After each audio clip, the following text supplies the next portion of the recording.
శ్రీకైవల్యపదంబు చేరుటకునై చింతించెదన్ లోకరక్షైకారంభకు భక్తపాలనా కళా సంరంభకు దానవోద్రేక సంభకు గేయోగ శత్రుజాల సంభూత నానాకంజాత భవాండ కుంభకు మహానందనాంగనాడింపకు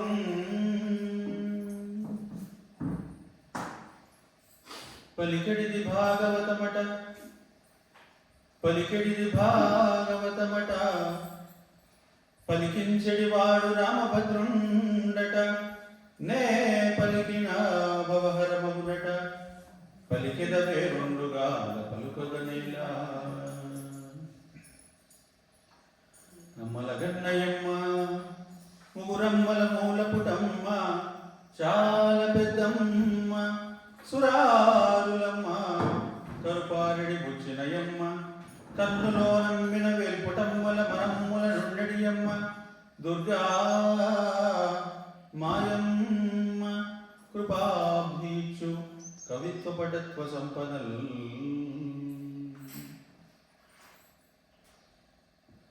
ఆదౌ దేవకి దేవి గర్భజననం గోపీగృహే వర్ధనం మాయాపూతన జీవితాపహరణం గోవర్ధనోద్ధారణం కంసచ్ఛేదన కౌరవాది హననం కుంతీసుతాపాలనం ఏతద్భాగవతం పురాణకథితం శ్రీకృష్ణలీలామృతం.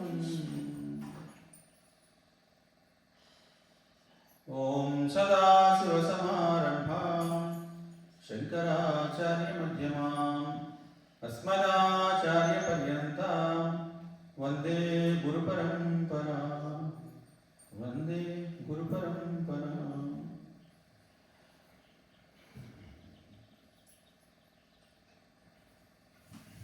భజన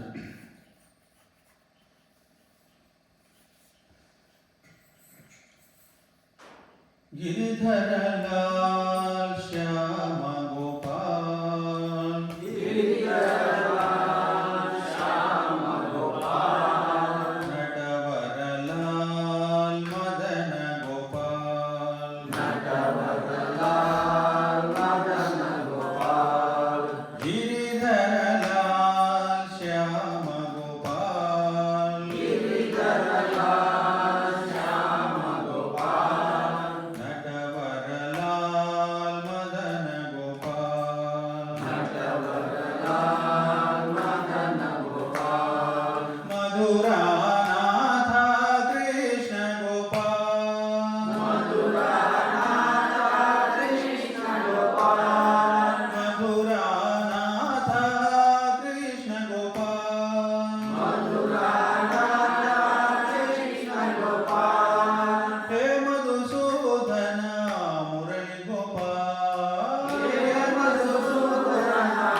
Krishna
మరియు క్షేత్రపాలకుడైన పరమేశ్వరునికి వందిస్తూ జగద్గురు శ్రీకృష్ణ పరమాత్మ దివ్య చరణాలను శాస్త్రాంగ ప్రణామం సమర్పించుకుంటూ మీ అందరికీ వందనములు. ఐదో రోజు సాయంకాల కార్యక్రమం రేపు పూర్తి ఉంటుంది. మన్నాడు అర్థం రోజు ఇంకొకటిన్నర రోజు ఉంది మనకు కదా. హ్యాపీనా? విలువైపోతాడు కదా తినాలి. ఏడాదంతా వచ్చింది మన కథ. దశావతారంలో ఉన్నాము. ఈశ్వరుడు ఇంకా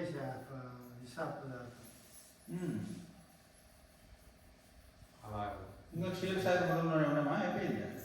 అయిపోయి ఇప్పుడు అమృతాన్ని ఇక్కడ దేవతలకి ఇక్కడ రాజ్యాన్ని పంచుకొని రాహుకేతులకి ఇచ్చి మీపై ఎర్రగడ్డల తెలుగు కూడా నువ్వు శుభ్రం వచ్చినప్పుడు చెప్తుంది. ఇంకా రాత్రి బోండాలు చేస్తారేమో అనుకుంటుంది.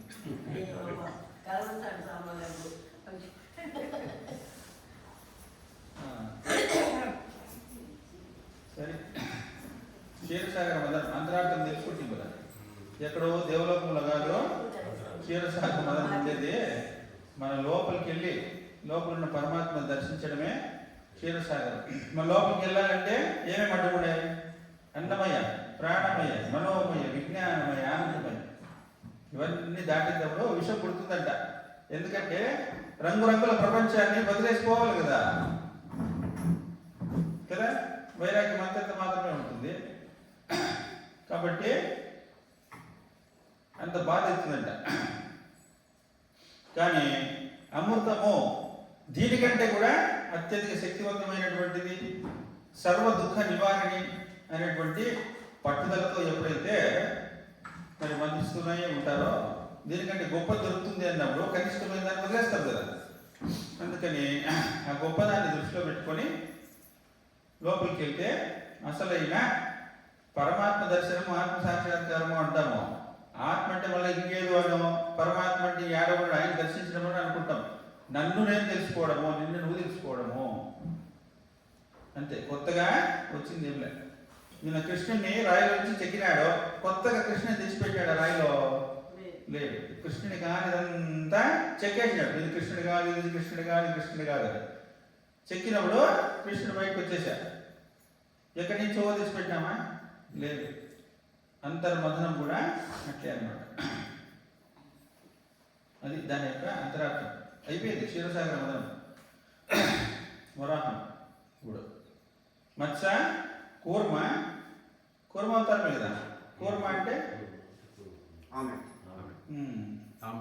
టార్టాయిస్. ఇవి నిధులకు ప్రతీకలు. ఇవన్నీ కూడా ఎందుకు ఆ అవతారాలు వస్తాయంటే అష్ట నిధులు ఉన్నాయి. కుబేర నిధి, కచ్చప నిధి అంటారనమాట. దానికి ప్రతీక ఈ తాబేలు. తాబేలుని, చేపని, మొసలిని పూజించే పూజా విధానాలు ఉన్నాయి. మీరు కొంతమంది పూజా గదిలో చూసే ఉంటారు, తాబేలు పెట్టుకుంటారు. చూసినారు ఎవరన్నా? చూసినారు. చేప పెట్టుకోవడం చూసినారా? మొసలు పెట్టుకోవడం చేసినారా? చూడలే. నార్త్ ఇండియాలో ఉంది చేప, మొసలి.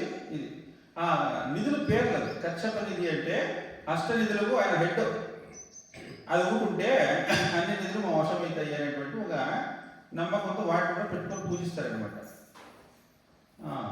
ఇక్కడ ఇళ్లలో, పూజా మందిరాలు. కొందరు ఈ యంత్రాలు కొన్ని దేవస్థానాల్లో కూడా మనకు కనిపిస్తుంది. ధ్వజస్తంభం దగ్గర ఈ తాబేలు ఉండేది, చేప, మొసలి. ఐశ్వర్యానికి ప్రతీకలు అవి. సరే, వరాహ అవతారం. వరాహం అంటే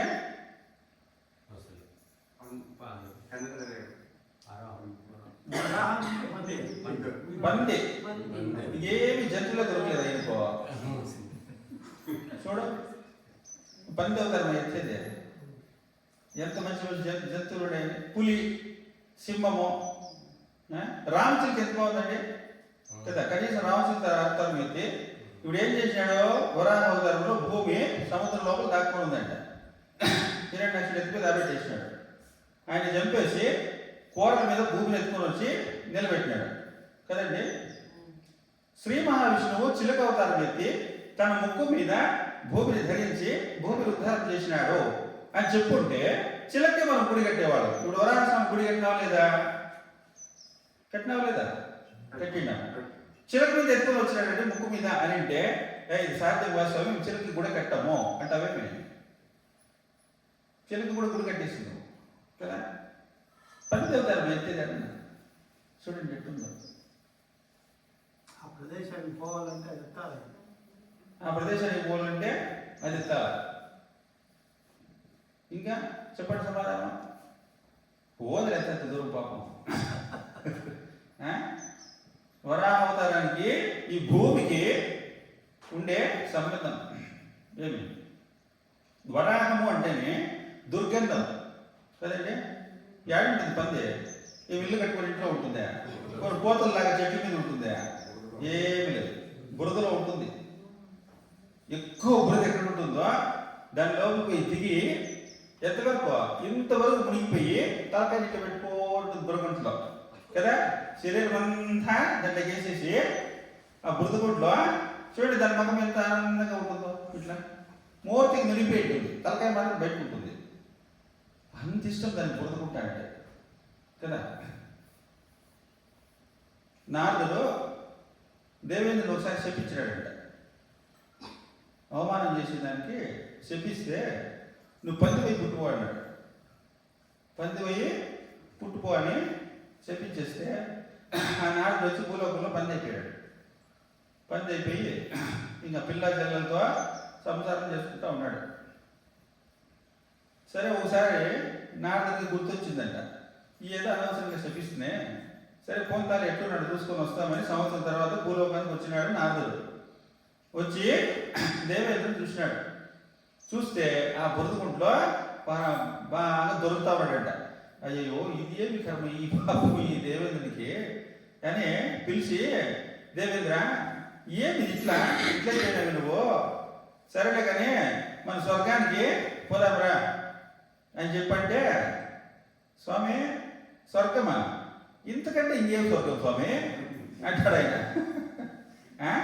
ఇంతకంటే ఏం స్వర్గము అంటే, అయ్యో ఏం దేవేంద్ర నువ్వేం మాట్లాడేది, ఎటువంటి వాడు ఎటువంటి వైభవం ఇది, అట్లాది బురదగుంట పోయి పడిపోయినవే అంటే, సరే వస్తారు కానీ స్వర్గానికి ఇట్లాంటి బురదగుంట ఆడ కూడా ఉంటుందా అని అడిగాడు కదా. నైనా ఇట్లాంటి బురదగుంటలు కాదా, పన్నీరు గుంటే ఉంటుంది ఇక్కడ అని చెప్పి పిల్ల జల్లలు అందరూ 10 మంది బిడ్లు వేసుకుని స్వర్గానికి వెళ్ళాడంట. మంచి పన్నీరు గుంట ఇచ్చినట్టు ఏడున్నప్పుడు మీరు ఏమే అని చెప్పి అకామిడేషన్ ఇచ్చి ఆ పన్నీరు గుంట వదిలినాడు. వదిలిన తర్వాత 1 నెల అయింది. మళ్ళా తల్లి దేవేంద్ర ఎట్లున్నాడేమో పోయి చూసుకొని వస్తామని పోతా ఉన్నాడంటే ఇంకా చెరువు కట్టు మీద అడ్డం వచ్చినారు వీళ్ళంతా పిల్లలు తీసుకొని. ఏమి దేవేంద్ర ఎట్లున్నావు ఏం కదా అంటే, స్వామి మొట్టమొదటి చాలా కష్టంగా ఉండింది మాకు, ఇప్పుడు కొంచెం పర్వాలేదు బాగానే స్వామి స్వర్గం అంటే నేనేమో అనుకుంటే మా భూలోకం మాదిరిగా ఉంది ఏంటంట. ఒరే స్వర్గం ఇచ్చింటే నీ భూలోకం మాదిరిగా ఉందంటాను కదరా, ఇది పద చూద్దామనంట. పోతేనే వాడు ఏం చెప్పినాడో మొట్టమొదటి కష్టంగా ఉండిందంట. పన్నీటికి ఉంట కదా, 1 నెల అయ్యేతలకే మొత్తం ఈ పిల్ల జిల్లా అంత కలిసి దాన్ని బురద కూడా చేసేసినారు. బురద కూడా చేస్తే పర్వాలేదు స్వామి మీ స్వర్గం కూడా మా భూలోకంలాగే ఉంది. దుర్గంధం తప్ప వేరే గంధాలు మనకు పనికిరావు. అయ్యో దేవేంద్ర అని చెప్పి శాప విమోచనాన్ని ఇచ్చి అసలైన రూపాన్ని తను ప్రసాదించినట్ట. ఇప్పుడు నేను పంది కాదు నేను దేవేంద్రుడు అని తను గుర్తిస్తే మళ్ళీ గుర్తుకుంటైపోతాడా? నేను పంది అనే భావం ఉన్నంత వరకు పన్నీటి గుంటలో ఇడిచినా నీకు దాని రుచి తెల్ల కదా. త్రంబకం యజామహే సుగంధిం పుష్టివర్ధనం ఉర్వారుకమివ బంధన మృత్యోర్మోక్షీయమామృత. సంసారం అనేటువంటి దుర్గంధంలోనే మగ్గిపోతాడము ఓ ఈశ్వర.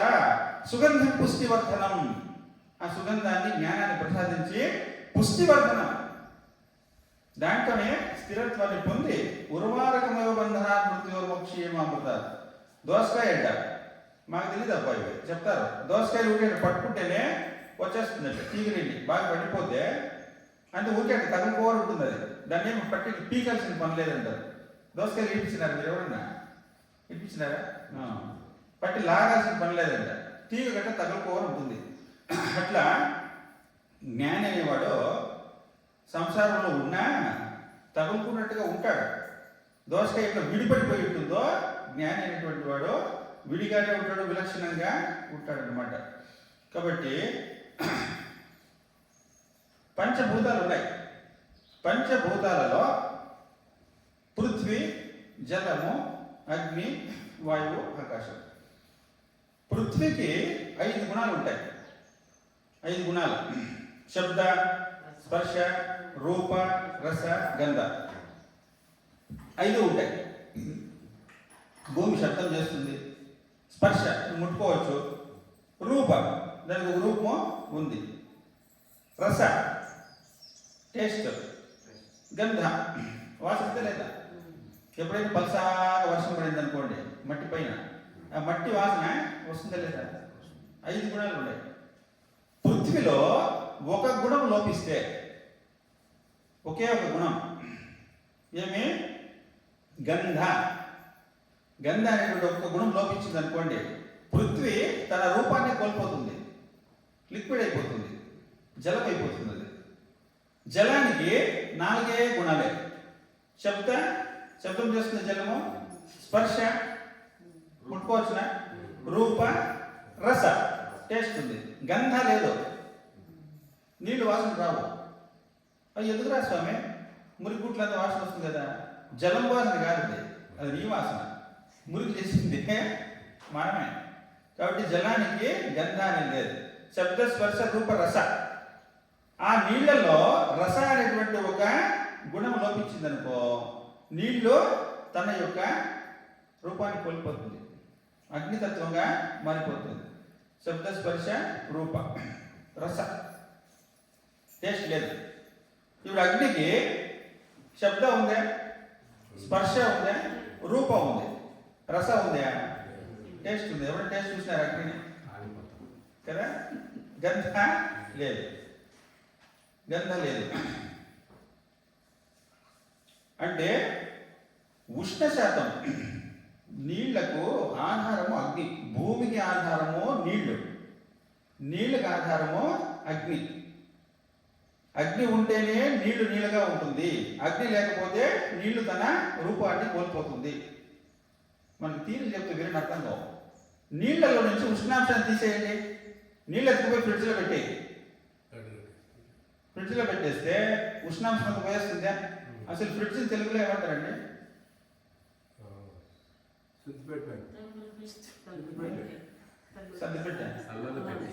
ఉష్ణ గ్రాహక యంత్రము. ఉష్ణాన్ని చేస్తుంది. ఉష్ణ గ్రాహక యంత్రం కదా. నీళ్ళలో ఉండేటువంటి ఉష్ణాన్ని తీసేస్తే గడగట్టేసిందా? అంటే నీళ్ళలో అగ్నిని తీసేసినాం, తన రూపాన్ని కోల్పోయేసింది. అంటే నీళ్ళు నీళ్ళగా ఉండాలంటే ఏముండాలా? అగ్ని ఉండాలి. కాబట్టి ఒక్కొక్క గుణము తీసేసుకుంటా పోతే శబ్ద, స్పర్శ, రూప మాత్రమే ఉంది అగ్నికి. రూప తీసేసినాం అనుకోండి కోల్పోయింది, అగ్నిగా ఉండదు, అది వాయువు అయిపోతుంది.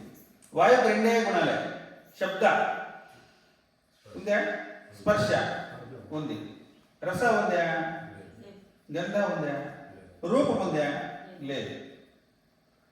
వాయువులో ఒక గుణము తీసేసినాం అనుకో, స్పర్శ తీసేస్తే ఇంకేం మిగిలిందండి? శబ్ద. ఆకాశానికి 1 గుణమే కదా. ఫ్లైట్ పోదాం పైన, నీకు శబ్దం వస్తుందా? వస్తుంది కదా. ఇప్పుడు నేను మాట్లాడుతూ ఉన్నాను, నేను మాట్లాడే వాటి మీకు వినపడాలంటే మధ్యలో ఆకాశం ఉండాలి వద్దా? ఇది ఆకాశం అంటే మన పై ఉంది అనుకునేవారు, మీకు మాకు మధ్య కూడా ఆకాశమే ఉంది కదా. ఆకాశంలో మనం ఉన్నామా? మనలో ఆకాశం ఉందా? మనలో ఆకాశం ఉంది. ఉంటే చెప్తారు మనలో ఉందే ఏ సుఖమా ఆకాశంలో మనం ఉన్నాము, మనలో ఆకాశం ఉంది, వీళ్ళు మనలో కూడా ఆకాశం ఉంది అంటారే. చూడు ఉంది కదా స్వామి ఏంటి దాంట్లో కన్ఫర్మ్గా చెప్పు. ఉంది. ఆకాశం అంటే స్పేస్, ప్లేస్. మన లోపల ప్లేసే లేకపోతే శ్వాస ఎట్లా పోతుంది లోపలికి, బయటకి ఎట్లా వస్తుంది? తిండి తింటా ఉండవు, ఖాళీ జాగా. రక్త ప్రసరణ జరగాలంటే ఆకాశం ఉండాలి కదా, స్థలం, స్పేస్. అవును. కాబట్టి ఆకాశానికి ఒకటే గుణమే శబ్ద కదా. ఇప్పుడు చూడండి, ఒక్కొక్క గుణము తగ్గిపోతా వస్తా ఉంటే ఏమైతా ఉంది, దాని యొక్క వ్యాపకత్వము పెరిగిపోతా ఉంది కదా.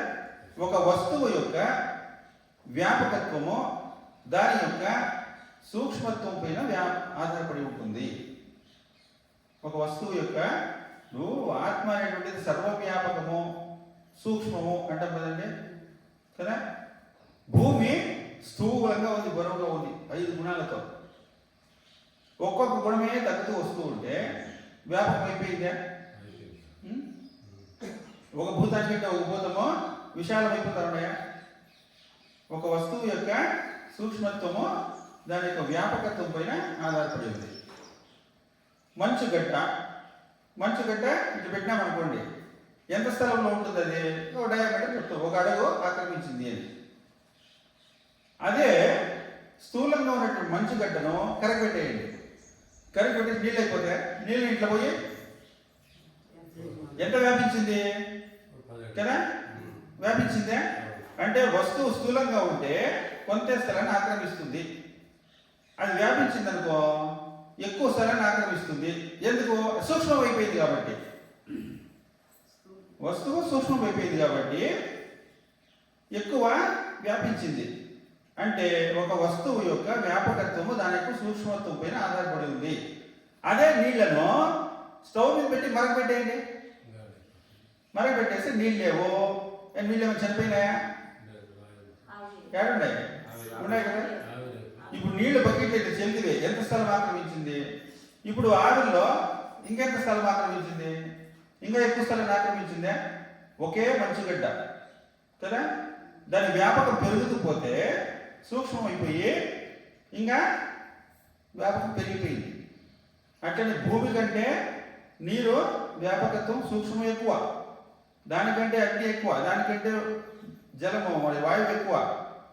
మరి అన్నింటికంటే ఆకాశము వ్యాపించిందా లేదా?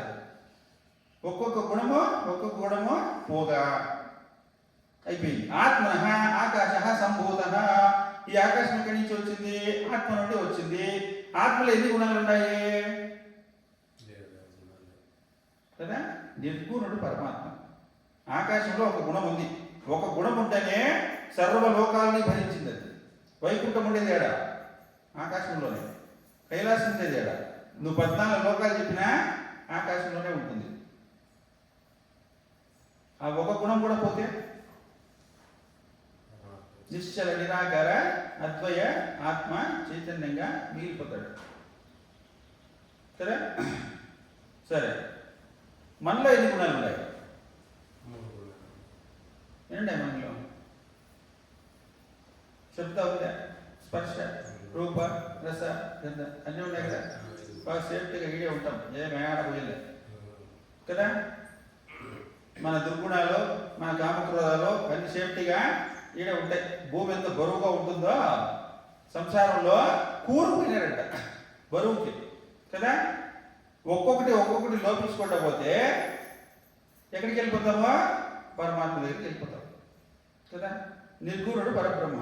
జీవుడు ఎన్ని కావాల్సిన ఉండే శబ్ద, స్పర్శ, రూప, రస, గంధ, సత్వగుణ, రజోగుణ, తమోగుణ, కామ, క్రోధ, లోభ, మోహ, మద మాత్సర్యాలతో నిండిపోయి ఉన్నాడు. సంకుచితంగా ఉన్నాడు, ఘనంగా ఉన్నాడు కదా. పరమాత్మ నిర్గుణుడు, నిరాకరుడు, అవ్యయుడు. అందుకే ఆయన ఆనందంగా ఉన్నాడు. బరువులు మోసుకోవడం ఆనందంగా ఉంటాడా? బరువులు దించేసినప్పుడు ఆనందంగా ఉంటాడు కదా.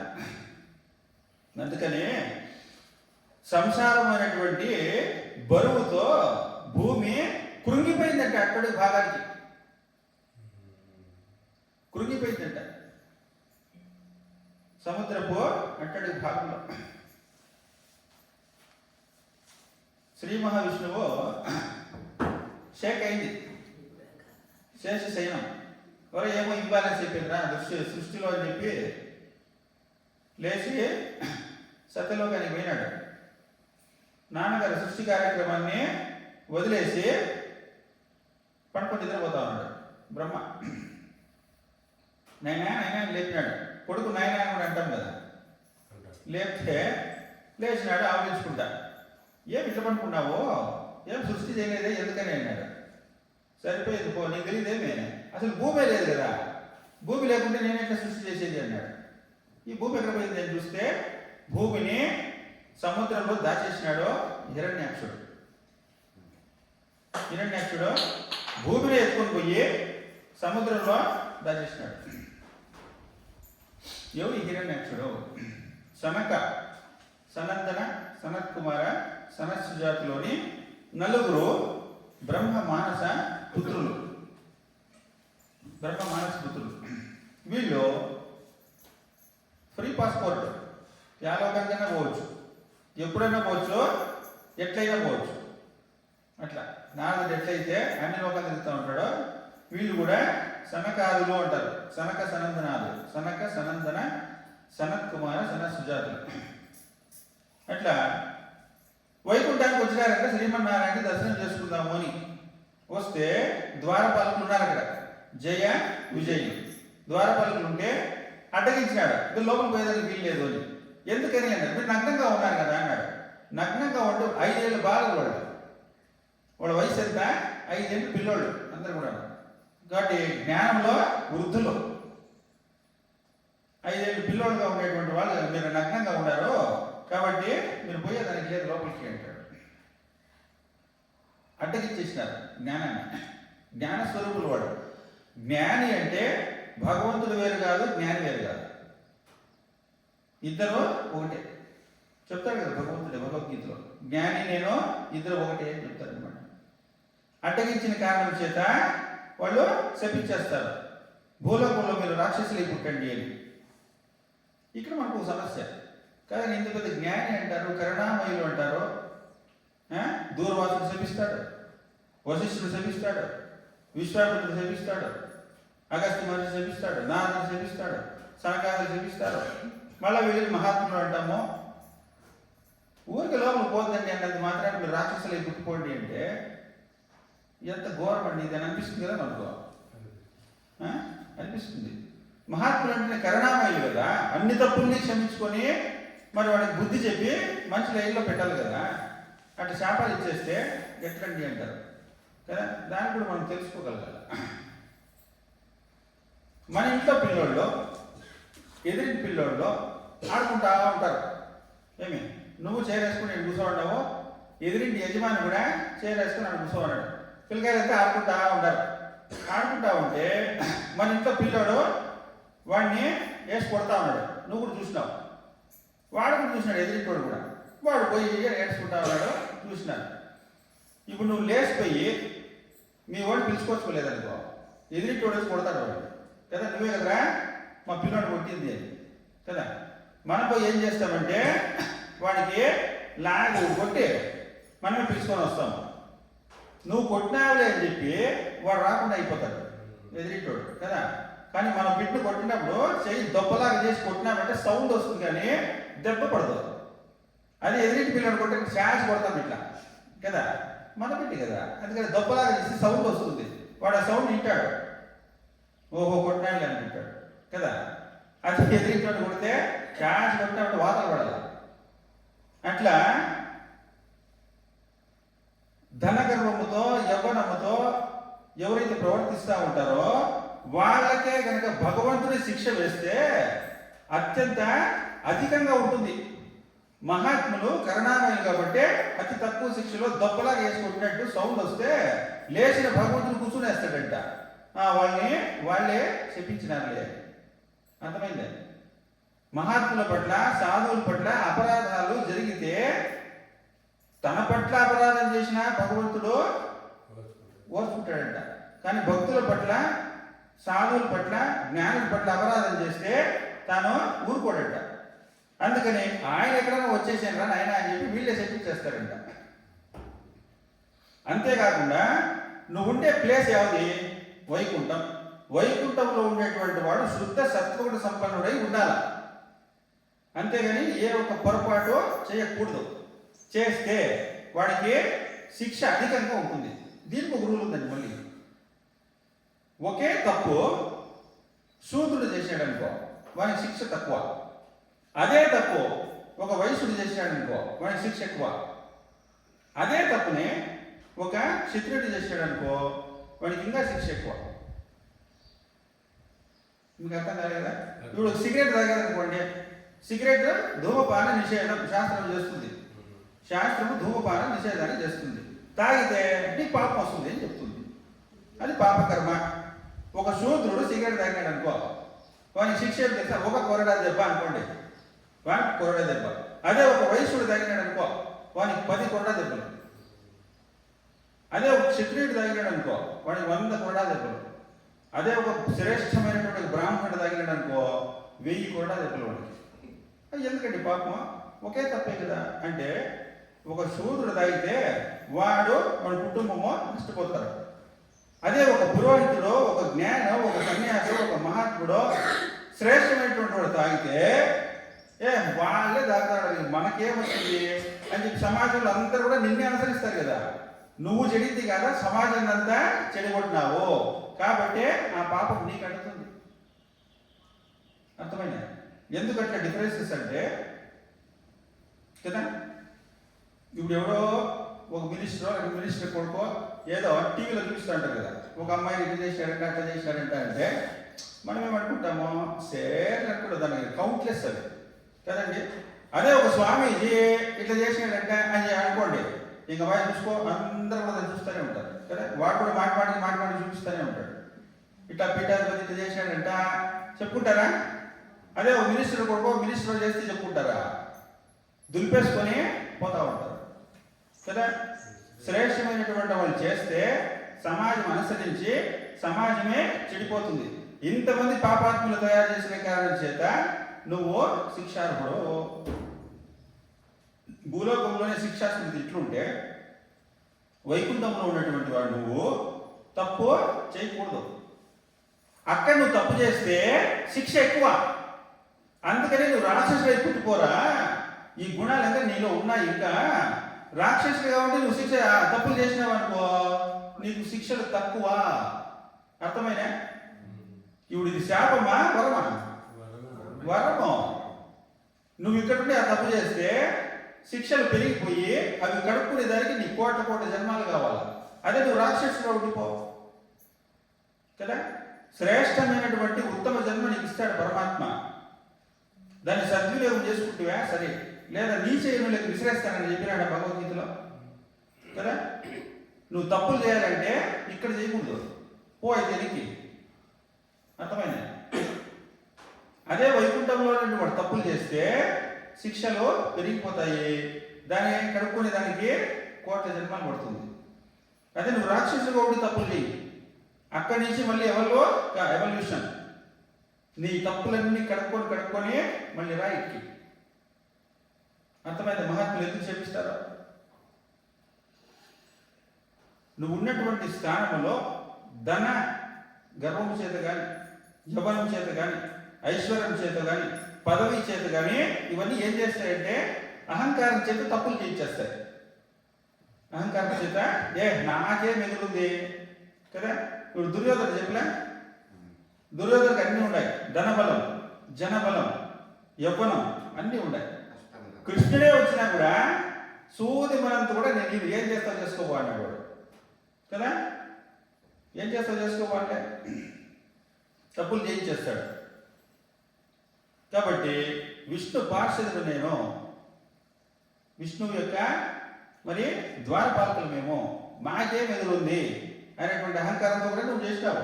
అహంకారం ఉండేటువంటి వాడికి స్వర్గ ప్రవేశము వైకుంఠ ప్రవేశం లేనే లేదు. కాబట్టి మహాపాపం అది. ఆ పాపానికి శిక్ష ఎక్కువ.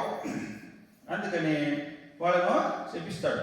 వాళ్ళే హిరణ్యాక్ష హిరణ్యకశ్యపులుగా, రావణ కుంభకర్ణులుగా, మళ్ళీ మూడో జన్మలు గుర్తున్నాయా? కంస జరాసంధ శిశుపాలుడు ఒక శిశుపాలుడు దంతవక్తుడు. 3 జన్మాల్లో ఆ పాపాన్ని కడుక్కొని వాళ్ళు మళ్ళీ వైకుంఠానికి చేరుతారు. అట్లా హిరణ్యాక్ష హిరణ్యకశ్యపులుగా పుడతారన్నమాట వాళ్ళు. ఇక ఎవరు పుత్రులు వీళ్ళు? శ్రీమన్నారాయణ యొక్క పుత్రుడు బ్రహ్మదేవుడు, ఆయన పుత్రుడు మరీచి మహర్షి, ఆయన పుత్రుడు కశ్యప ప్రజాపతి. తిథి అతిథి పుత్రులే ఈ దైత్యులు కదా. ఆమెకు సంతానం లేని కారణం చేత సంతాన కాంక్షతో కోరరాని సమయంలో ఆమె సంతానాన్ని కాంక్షిస్తుందంట. ఆసురి సమయం సంధ్యా సమయంలో మైథున క్రియ నిషిద్ధం, మానవులకు దేవతలకు అంతా కూడా నిషిద్ధం. కానీ ఆ సమయంలో ఒక ముహూర్త కాలం ఆగు అంటే ఆమె ఆగదు. అందుకని ఆ టైంలో భార్యాభర్తల సంగమం చేత ఆసురి శక్తుల యొక్క ప్రభావం ఎక్కువ ఉంటుంది కాబట్టి వాళ్ళకు ఆసురి మరి పుత్రులే పుట్టారనమాట. ఆయన చెప్తాడు మళ్ళీ, కర్మ ఎవరికైనా తప్పింది కాదు, మహాపరాక్రమవంతులైనటువంటి 2 కుమారులు నీకు జన్మిస్తారు. కౌలు పిల్లలు వీళ్ళు, హిరణ్యాక్షుడు హిరణ్యకశ్యపుడు, ఇద్దరు కూడా కౌలు పిల్లలు. ఎన్ని సంవత్సరాలు ఆమె గర్భాన్ని ధరించి ఉంటుంది? 100 సంవత్సరాలు ప్రెగ్నెన్సీ దితి. 100 సంవత్సరాల తర్వాత కౌలు పిల్లలు పుడతారనమాట. అట్లా హిరణ్యాక్షుడు మరి విష్ణువుకు శత్రువులు అయిపోతారు వీళ్ళు. విష్ణువు శత్రువులై ఎప్పుడు కూడా ఈ విష్ణువు దేవతల పక్షాన్ని వహిస్తాడు కాబట్టి అది ఎట్లా రక్షిస్తాడో రక్షిణి అని చెప్పి భూమిని ఎత్తుకొని ఎక్కడ దాచినాడో సముద్రం లోపల దాచేసినాడు. ఇంతకీ భూమి ఎక్కడ ఉండింది?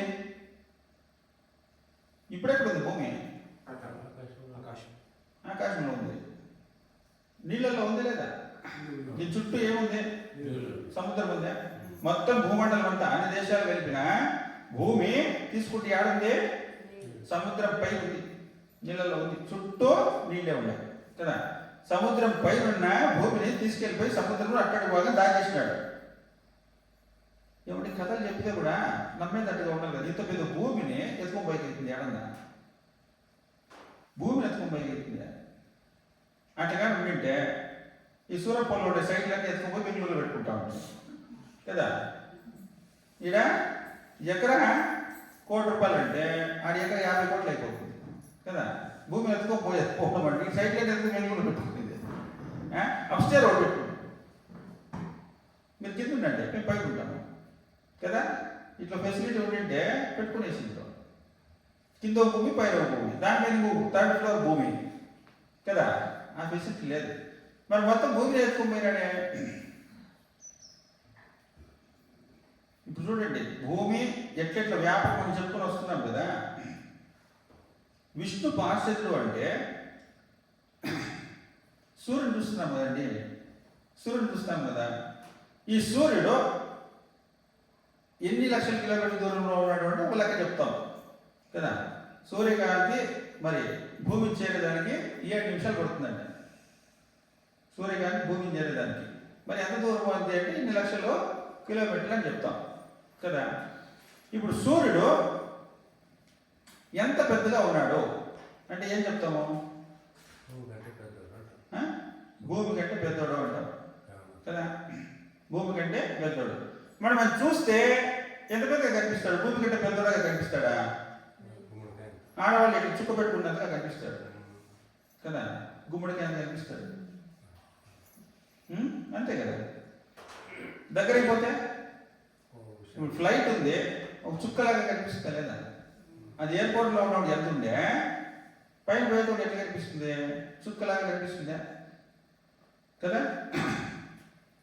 అంత పెద్ద సూర్యుడు భూమి కంటే కొన్ని లక్షల రెట్లు పెద్దోడు. భూమి కంటే కొన్ని లక్షల రెట్లు పెద్దోడు. సూర్యమండలం నుండి నువ్వు ఈ భూమిని చూస్తే కనపడదు కదా. అంటే సూర్యుడి దృష్టిలో ఈ భూమి అనేది ధూళికణము. ఓ ధూళి కణం, నీకు ఒక శాశ్వతం చెట్లో అట్లా సూర్యమండలంలో నుంచి చూస్తే భూమండలము ధూళి కణం. ఎందుకంటే కొన్ని లక్షల గంటలు పెద్దోడైనటువంటి వాడే అంత కనిపిస్తా ఉన్నాడు. నువ్వు అక్కడి నుంచి భూమిని చూస్తే అసలే అంత పెద్ద సూర్యుడు ఇంత పెద్ద ఆకాశంలో ఎంత స్థలాన్ని ఆక్రమించినాడు? కొంచెం ఆక్రమించినాడు కదా. దాంతో ఆకాశం ఇంకెందుకు పెద్దదండి? ఆకాశం దృష్టిలో నీ భూమి కదా లెక్కేలేదు. అటువంటి ఆకాశంలో ఉన్నటువంటి 14 లోకాలకు రాజైనటువంటి శ్రీ మహావిష్ణువు యొక్క పార్షదుడు వాడు ఎంత శక్తివంతుడైన కదా. ఓ బకెట్లకి ఒక శాసనం చెప్తే నువ్వు నీకు చెప్తే నువ్వు ఎత్తేస్తావు అనుకో బకెట్లకి, అది అట్టడు బాగానే పోతుంది కదా.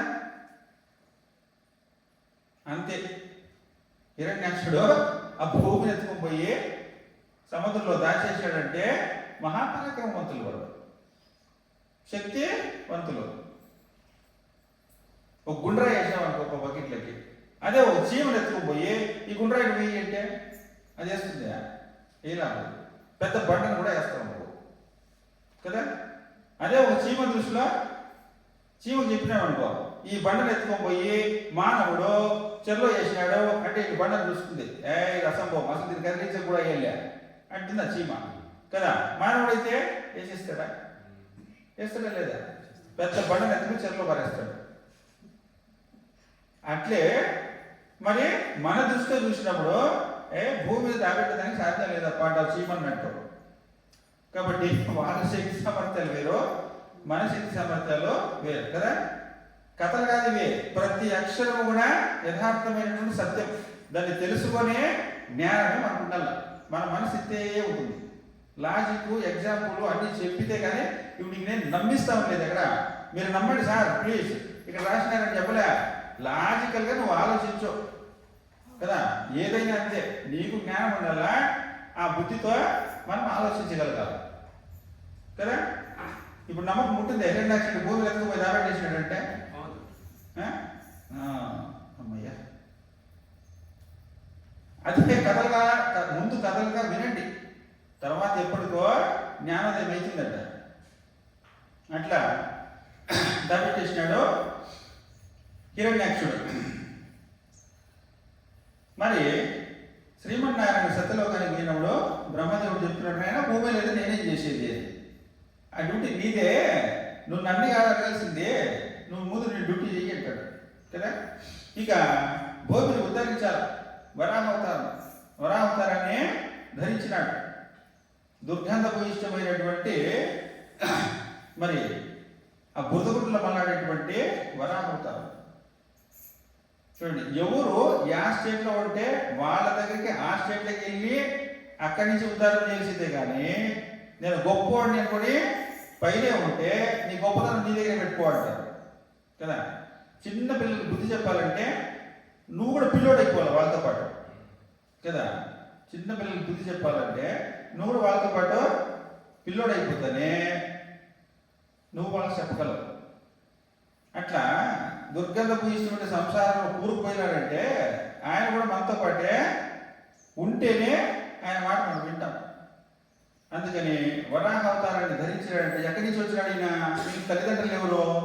బ్రహ్మ యొక్క ఎడమ నాసిక నుండి బొటన వేలంతా వరాహము ఊడిపడిందంట. బ్రహ్మ ఎడమ నాసిక నుండి మరి బొటన వేలంతా వరాహం ఊడిపడింది. గంధం ఇప్పుడు పాటలు చెవితో వింటామా? టేస్ట్ కంటితో చూస్తామా? నాలుగుతో. అట్లా వాసన ముక్కుతో. అందుకని ఆ ముక్కులో నుంచి ఊడి పడినాడు. పడగానే పెద్ద వరాహ రూపాన్ని ధరించేసాడు అనమాట. యజ్ఞవరాహం, శ్వేతవరాహం, ఇన్ని పేర్లు చెప్పుకుంటాం కదా. ఒక్కొక్క దానికి ఒక్కొక్క చరిత్ర ఉంది. అట్లా వరాహ రూపాన్ని ధరించి గాండించుకుంటూ ఆ యొక్క సముద్రంలో దూకేసినాడు. లోపలికి పోయినాడు. లోపలికి పోతేనే ఆ భూమిని పట్టుకున్నాడు. ఎవడు వాడు అన్నాడు లోపల నుంచి హిరణ్యాక్షుడు వచ్చి, మరి ఎవడు నువ్వు, ఏమి వికృత రూపం, ఇదిగో నువ్వు ప్రాణాలతో ఉండాలంటే ఇక్కడి నుంచి వెళ్ళిపో, లేదంటే నా చేతిలో నువ్వు చనిపోతావు అని ప్రగల్భాలు పలికినాడు. ఈ భూమిని దాచేదానికి నీకు హక్కు లేదురా నాయన. కాబట్టి సమస్త జల ఎన్ని ఉంటాయి మరి 4 రకాలు చెప్పుకుంటాం కదా, అండజ, పిండజ, స్వేదజ, ఉద్భిజములు జీవరాశులు ఉండేటువంటిది. 84 లక్షల జీవరాశులు కూడా ఈ 4 భాగాల్లోనే ఉంటాయి. 84 లక్షల జీవరాశి. అండజ అంటే గుడ్లు పెట్టేటివి, పిండజ గర్భాన్ని ధరించేటువంటి, అండజ పిండజ. స్వేదజ అంటే తేమలోనే, ఇప్పుడు నీళ్లు ఉన్నాయనుకోండి, అంటే మురికి నీళ్ళు ఉన్నాయనుకో, ఎన్ని జీవరాశులు పుట్టుకొని వచ్చేస్తాయి దాంట్లో. తేమ, చెమట, మంట కూడా చెమట పడితే ఎన్ని బ్యాక్టీరియాలు పుట్టుకొని వచ్చేస్తాయి. తలకాయలో చెమట ఉందనుకో, ఒక పేర్లుగా తయారైపోతాయి కదా. ఒక బ్యాగ్లో ఏదో భీమో లేకపోతే ఒక డబ్బాలు వేసి పెట్టేసి ఉంటాం అనుకో, అది లోపల హీట్కి ఏమైపోతుంది, తేమగా వచ్చేసి లోపల పురుగులు పుట్టేస్తాయి కదా. స్వేదజ. ఉద్భిజములు అంటే మనం చూసేటువంటి ఈ ధాన్యాలన్నీ కూడా ఉద్భిజములు. ఇట్లా 4 రకాలే. కాబట్టి అన్ని జీవరాశులకు నిలయమై ఉన్నటువంటి భూమిని నువ్వు తీసుకొని వచ్చేసినావు, ఇది మహా అపరాధం నువ్వు చేసినది, నీకు మరణమే శిక్ష అని చెప్పి ఘోర యుద్ధము చేసి ఆ హిరణ్యాక్షుణ్ణి కోరలతో చంపేసి మరి తీసుకురావాలి కదా. ఇంకా జేసీబీ పోతే ఏమన్నా క్రేన్ ఏమన్నా పోతుందా? లేదు. 2 కోరల పైన ఆ భూమిని ధరించి పైనకు వచ్చేసి ఆ భూమిని యథాస్థితంగా పెట్టేసినాడు అనమాట. భూమిని ధరించినటువంటి వాడు కాబట్టి భూపతి అయినాడు. పతి, భర్త అంటే ఏమి, భరించేటువంటి వాడు. భూమికి కావాల్సినటువంటి సకల సౌకర్యాలు చేస్తున్నటువంటి వాడు ఆయనే కదా. సూర్యుడి రూపంలో నీకు సమస్త శక్తులు ఇస్తున్నటువంటి వాడు ఆయనే. వాయువు రూపంలో మన ప్రాణాన్ని రక్షిస్తున్నటువంటి వాడు ఆయనే. వైశ్వానుడుగా మనం తిన్న ఆహారాన్ని అందిస్తున్నటువంటి వాడు ఆయనే. కాబట్టి భూపతి, భూపతి అంటే ఆమె ఒక అమ్మాయినో ఆయన పెళ్లి చేసుకున్నాడో కాదు, ఈ విశ్వానికంతా కూడాను తండ్రి భూపతి అయినాడు. విష్ణువే కదా. వక్షస్థలంలో శ్రీ మహావిష్ణువు, శ్రీదేవి భూదేవి అంటాం కదా. శ్రీదేవి భూదేవి సమేత శ్రీమన్నారాయణుడు శ్రీనివాసుడు. అట్లా ఆమె భార్య అయింది అంటే సమస్తము విష్ణువుపైనే ఆధారపడింది. ఆ శ్రీమన్నారాయణే రక్షకుడైనాడు కాబట్టి భూపతి. ఆ వరాహవతారం దాన్ని నిలిపిందంట, కోరల పైన నిలబెట్టిందంట. భూమిని యథాస్థానంలో పెట్టడానికి. ఏమిటా 2 కోరలు? ఒకటి భగవద్గీత అంట, ఇంకోటి భాగవతం అంట. అర్థమైన ఈ రెండింటి పెట్టుకుంటే తేలుకొని ఉంటావు. 2 వదిలేస్తే అట్టడుగు భాగానికి వెళ్ళిపోతావు. సంసారమే దుర్గంధమీగా గతి. అర్థమైన దుర్గంధమే నీ గతి. అదే అందంగా ఉంటుంది. పందులకి ఎట్లయితే బురద గుంట్లే అందంగా ఉన్నాయో, ఈ మానవులకు అందమైన ఈ ప్రపంచమే దుర్గంధమే ఇష్టంగా ఉంటుందంట. కాబట్టి నేను అసలైన స్వరూపాన్ని తెలుసుకోండి అని వరాహ రూపం మనకు తెలియజేస్తూ ఉంది. భగవద్గీతలో ఏం చెప్పినారో భాగవతంలో కూడా అదే ఉంది. కాకపోతే కథల రూపంలో ఉంటుంది. భగవద్గీతలో డైరెక్ట్గా థియరీ ఉంటుంది. ఇప్పుడు ఒక వస్తువు యొక్క వ్యాపకత్వం దాని యొక్క సూక్ష్మత్వం పైన ఆధారపడి ఉంటుంది అని మీకు చెప్పినారు అనుకోండి, అర్థమైందా? అర్థం కాలే కదా. అందుకని మంచుగడ్డ, నీళ్లు, ఆవిరి చెప్పేదానికి అర్థమైపోయిందా? థియరీ చెప్తుంది భగవద్గీత. ఉదాహరణ సోదాహరణలతో కథల రూపముగా దాన్ని నీకు అర్థమయ్యేటట్టు చెప్తుంది భాగవతం. భాగవతం వేరు కాదు, భగవద్గీత వేరు కాదు.